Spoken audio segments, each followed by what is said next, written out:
The Osmo Pocket 3 is by far the best vlogging camera I've ever used, but it has 11 issues that have frustrated me to Billy-O, as they used to say in the old Aussie outback, that I thought it would be helpful for you to know that if you're going to get it or you're using it, it might validate some of the concerns you have, or it might actually help you steer around those things and best compensate for them, so you're not as frustrated as I have been at times. Oh, and I should say I've used this for 6 months. It's not just I pulled it out of the box last week and I've been struggling with these issues. These have been a growing list of things that I've encountered that I think will be helpful to you. When you have video on here and you want to transport it to your computer, what you do is you plug in a USB-C data exchange cable to here and plug it into your computer.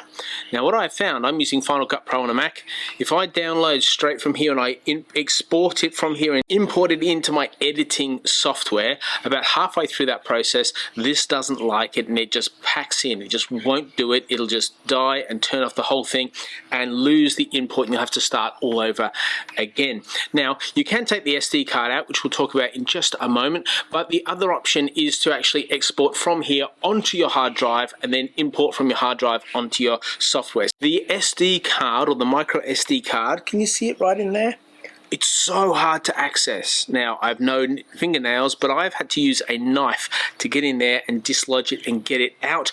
And in order to do that, you risk damaging both the unit and the card. That's why I've chosen to use the USB-C, which has been a challenge. Now what happens is you have this set up with the battery, because I got the Creator combo, and then you put the tripod on, which enables you to stand it up and import data from the back. So you plug your USB-C in here, only that gives you an even worse result. So you can't transfer the data from the camera through the battery through a USB cable. It recognizes it starts and then it cuts it. So instead of doing that, it's always best to take it off. You do that by clicking here, and then once you've turned it off, when you're transporting data, it's very difficult to, you kind of have to, you can't put it like this because the cable's under the bottom, and you put it like this and you risk sort of compromising your gimbal and your camera. So you kind of have to balance it. What I do is I take the guard and I balance it like this until it recognizes the connection, and then the gimbal goes limp. So once you've recognized the connection, you're all good, but it's important to recognize the connection by turning it on, plugging it in, gives you USB-C transfer. I got it with the Creator kit, and I would highly recommend it because it gives you extra battery time, it gives you a tripod, an extra extending arm, plus the bag and the mic that goes on it, so it automatically connects on the mic. So Creator kit combo is the way to go, absolutely worth every single penny. But once you plug in the microphone on the screen, it comes up and it takes up, watch this. Ready? I'm just going to turn this on. Now the camera's on and you will be able to see it. Watch this. It tells you it's there and it takes up half the screen. And if it tells you anything, any notifications, it takes up more than half the screen. It's such a challenge when you're like, no, just get out of the way, and you're scramming these out of the way when you're already recording, you're already doing something. So often you're in the middle of recording, and if it tells you the battery on this is low or you need to know something, the notification takes up half the screen and you can't actually see what you're doing. So that was a fairly bit frustrating when that started happening. Then when you do the follow me, so you can actually follow your face, you can triple click and turns it round so it's facing you. Look at that, I'll face it to you so you can see you, taking a photo of you, and you can actually track your face. So it's brilliant, you can track your face, but once it tracks your face, it puts your face in the middle of the shot. So it'd be like this, right in the middle, okay?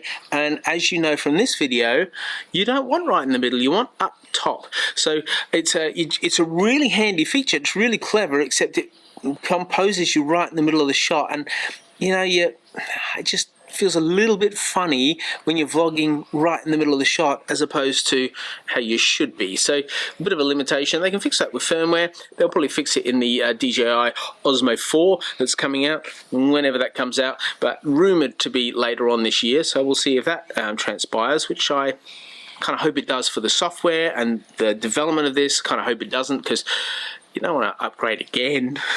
This is the greatest weakness of this. Sometimes it just completely packs it in. So for no reason whatsoever, it just stops working. That was me. That wasn't it, right? But it stops working. And when it stops working, it won't start working again. And so it randomly just...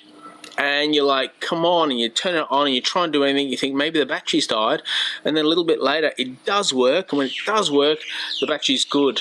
And so there's sort of a fault array, a kind of thing in there that sometimes it just packs it in, you think your unit's done and it's broken, it's gone, and a couple of times later, a little bit of time later, it doesn't seem to be connected to heat, but it fires up and it works fine. So, you know, it's an error that comes up when you least expect it, but sometimes when you most need it, and there's nothing you can do about it. So good to know. I find good to know that when it does happen, you're like, oh, I don't need to throw the camera out because it's stuffed. Actually, it's an error that I need to just bear with and work through. I'm not sure why, so if you know why, put in the comments down below. It'd be really, really helpful. Now, when you are recording this through your microphone, it gives you a green line so you know when you're being recorded. But if I turn this off, so I turn my microphone off, and it says DJI transmitter connected, got to get rid of that. And then as I talk, it's picking me up through the camera, but I have no idea what sort of volume it is. I don't know if it's picking up ambient sound elsewhere, outside. And so it's a little bit of a frustration. And then when you play it back, you can't play back the volume through the machine. So you can only play back the visuals. So you can see if the light's all right and if your composure's all right and it's all good, but you can't actually hear what it sounds like. So the only way to check the sound quality and recording on this is to take the file off and put it on your computer and run it through there. Or I guess you could go through the app, but both are very frustrating.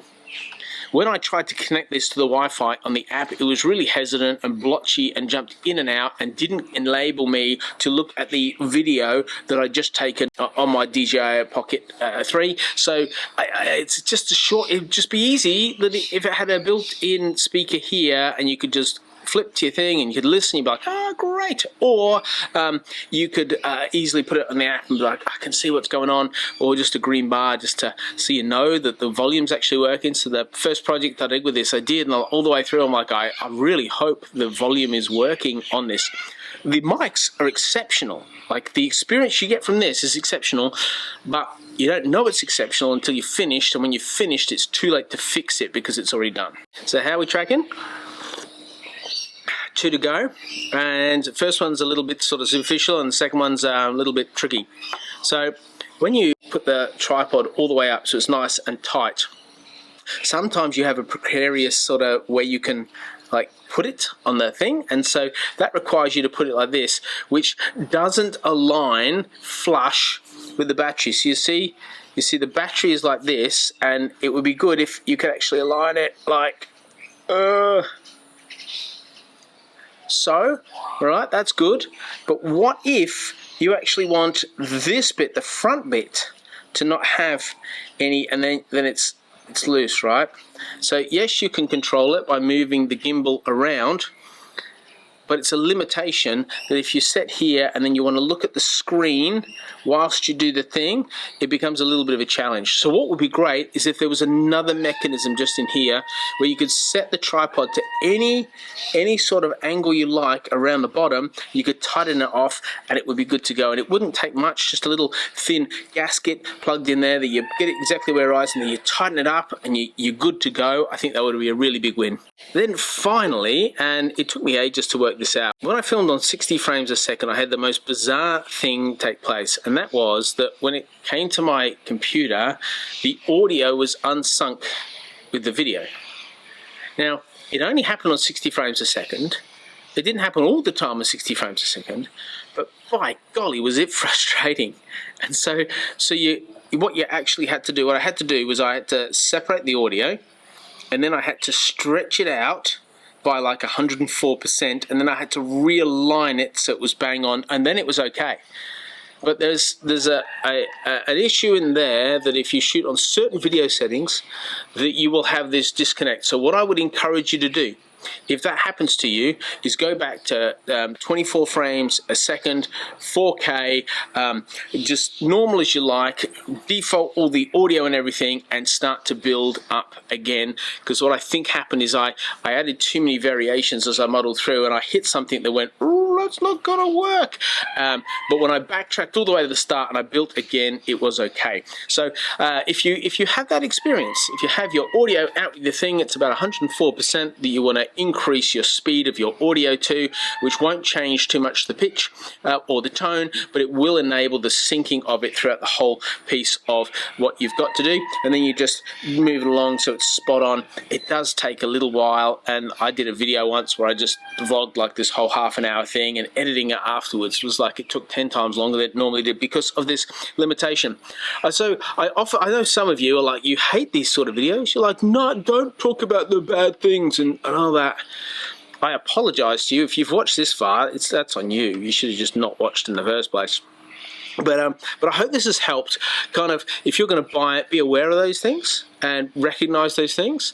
I would buy another one of these. If it broke, I would buy another one, because as I went out to film this video, I thought I'll just use my Pocket 3. No, I'm talking about the Pocket 3. I can't do that. So we've gone to this, but it's perfect for this sort of outside thing. The mics in it are wonderful. The options in it are incredible. The movement of the gimbal and the variations that it gives you are amazing. The fact that it comes with a wide lens that just gives you that extra little bit of reach without the warp, and the distortion is fantastic. The extra battery, the battery life that you can have in this kind of creation is just stunning, as well as the microphone that just clips on, magnetizes on. You have the windsock just here, and this beautiful little bag that you can put it all in with a few other gizmos and bits and pieces to make life easier. So good. But there's those issues. I hope this is helpful. If you like this video, please like it and subscribe, and I'll see you in the next one. Bye.